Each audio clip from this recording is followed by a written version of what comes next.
In an industry built on illusion, where personas are manufactured and authenticity is the rarest currency, one man stands as a living paradox. He is an action hero who projects a gentle melancholy, a global superstar who rides the subway, a billionaire-level earner known for giving his money away. Keanu Reeves is not just an actor.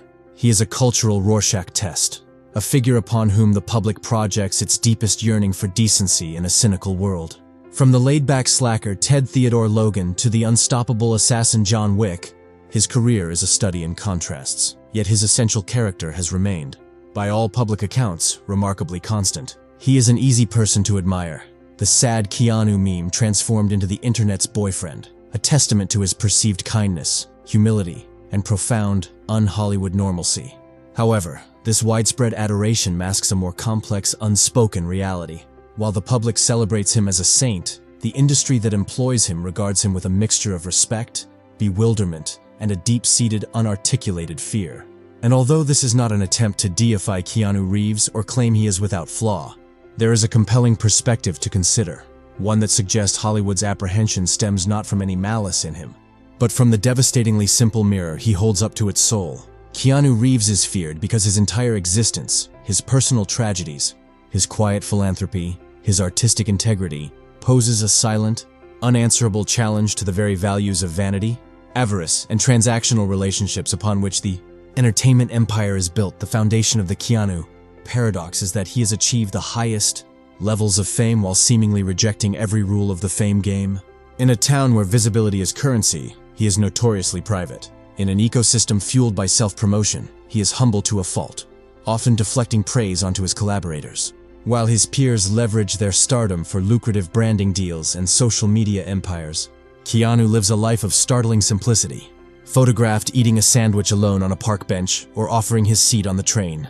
This is not a calculated part of a man of the people brand. The consistency of these reports over 4 decades suggests it is simply who he is. And this, for the Hollywood machine, is profoundly disorienting. The system understands ambition. It knows how to negotiate with greed. It can commodify rebellion and sell it back to the masses. But it has no framework for a man who has accessed the pinnacle of its power structure and appears utterly uninterested in its spoils. His kindness is not a PR strategy. It is a constant, low-grade indictment of the industry's normalized narcissism. This quiet rebellion is most evident in his relationship with money, a topic that is the central religion of Los Angeles.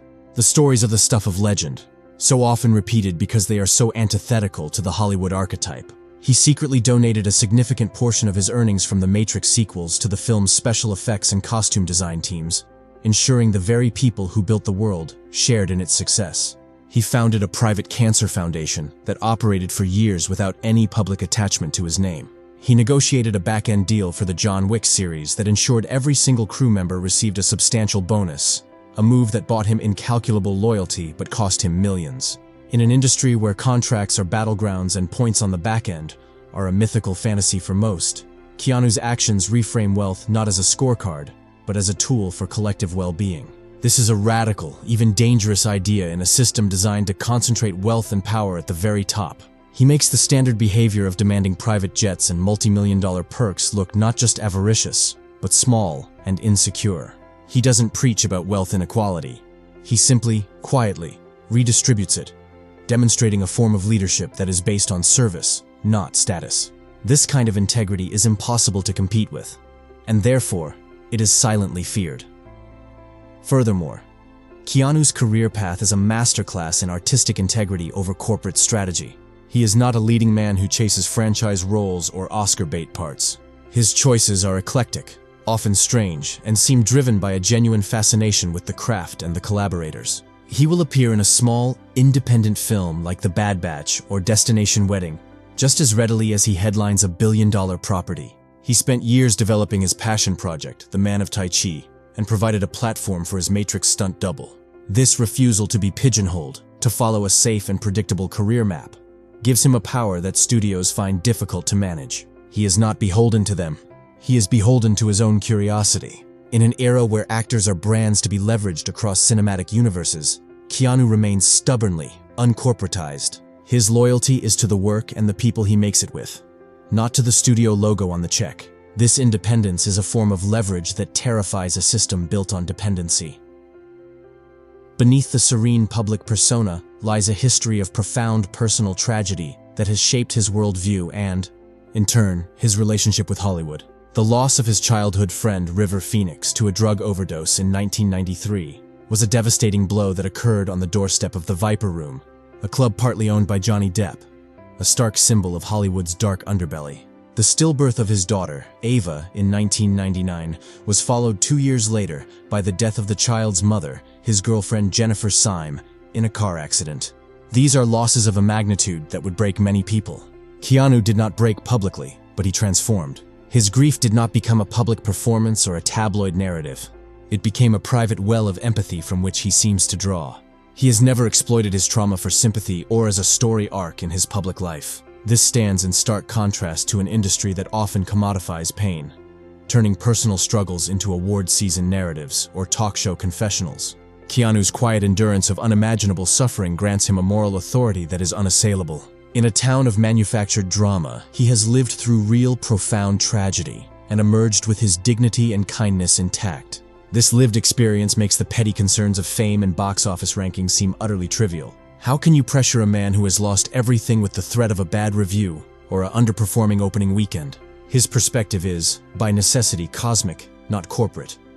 This brings us to the heart of why Hollywood truly fears him. Keanu Reeves exposes the emptiness of the transaction. The industry operates on a simple, brutal calculus.